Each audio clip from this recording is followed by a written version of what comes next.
apprendra vraiment cette leçon, je pense qu'il peut automatiquement avoir foi et arrêter de pleurer et voir les choses d'une autre façon. Mais avant de te partager ces histoires-là, si tu n'es pas encore abonné à ma chaîne, je t'invite dès maintenant à t'abonner pour ne pas rater les prochaines vidéos qui arrivent sur cette chaîne chaque samedi. Si tu es encore plus sympa, tu me laisses un pouce bleu, ça serait super sympa de ta part. La première histoire que je voulais te partager est la suivante. Dans un royaume chinois, c'était dans l'Antiquité, un monsieur qui travaillait dans son champ et était très âgé avait un cheval. C'est ce cheval-là qui faisait tout son travail pour lui. Et puis un jour, le cheval s'en alla et ne revenait plus pendant des jours. Tous les habitants du village se pointaient en disant « Oh mon Dieu, mais qu'est-ce que c'est vraiment triste. Ton seul et unique cheval s'en est allé. Comment tu vas faire maintenant? C'est la pire chose qui puisse t'arriver. » Le monsieur, il regarda les gens et il disait « Ouais, peut-être. » Il a juste répondu par peut-être. Les gens disent mais il est fou, regarde ce qui lui est arrivé. Il se met à dire peut-être. Et puis quelques jours plus tard, le cheval revient avec 3 autres chevaux. Et puis tout le village se pointe en disant oh mon Dieu, c'est incroyable. C'est l'une des plus belles choses qui puissent t'arriver. Ton cheval il est parti, il est revenu avec 3 autres chevaux. Et ça c'est incroyable, tu pourras faire de bons boulots maintenant avec 4 chevaux. Le monsieur il regarda, il disait ouais.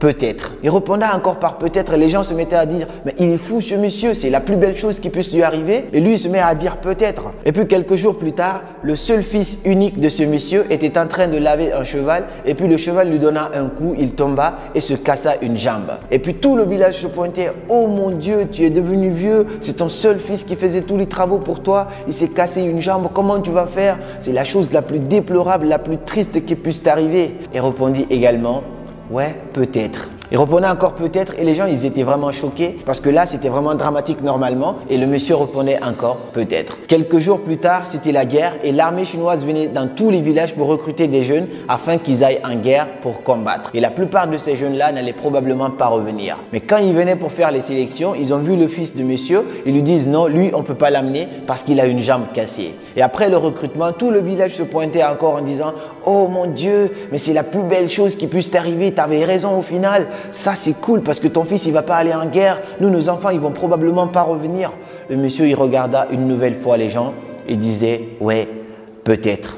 La leçon de cette histoire, c'est quoi? C'est que peu importe ce qui se passe aujourd'hui, ce que toi tu peux percevoir comme étant la pire chose peut s'avérer comme étant la plus belle chose qui puisse t'arriver. Alors pourquoi donner des jugements hâtifs aux choses? Parce qu'on ne sait pas forcément si c'est la bonne chose ou si c'est la mauvaise chose qui puisse nous arriver. Parce que parfois, la vie ne nous donne pas ce qu'on veut. La vie nous donne forcément ce dont on a besoin. Mais parce qu'on est impatient, on veut obtenir les choses instantanément, on n'a pas cette capacité de percevoir cela. Ça, c'était la première histoire et j'espère qu'elle t'a vraiment appris quelque chose. Et la deuxième histoire est vraiment personnelle parce que ça m'est arrivé. En 2016, avant la mort de mon père, mon revenu était inférieur à 1 euro. Je partais à l'université parfois, je passais toute la journée sans absolument rien manger parce que j'avais pas de quoi me payer à manger.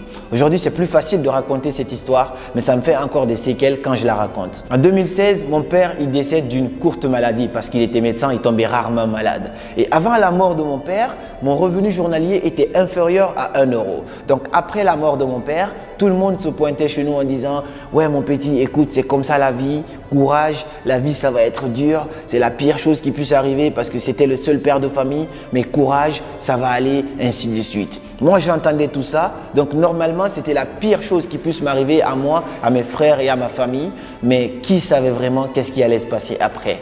Il s'avère que la mort de mon père, juste après la mort de mon père, ça a été le plus grand déclic de ma vie parce que c'est juste après le décès de mon père que j'ai pris le courage de me lancer dans des projets, de créer une ONG, de littéralement transformer ma vie. Au bout d'1 année, je suis passé d'un revenu qui est inférieur à 1 euro à plus de 200 euros par jour en vendant mes propres livres, en faisant mes activités personnelles. Qui savait vraiment que j'allais quitter d'une étape vraiment inférieure de ce que tout le monde disait comme étant la pire chose qui puisse m'arriver à une étape supérieure comme ça jusqu'à financer mes études et financer tous mes voyages?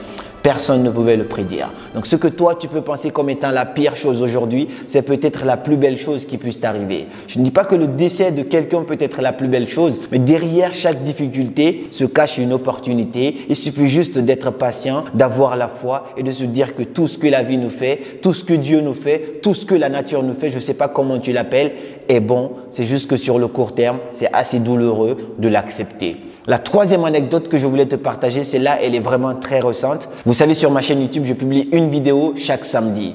Et puis un samedi, j'ai sorti une vidéo sur la masturbation et YouTube a dit que ma vidéo n'était pas éligible. Moi, comme n'importe quel créateur de vidéos, normalement, on adore quand notre vidéo est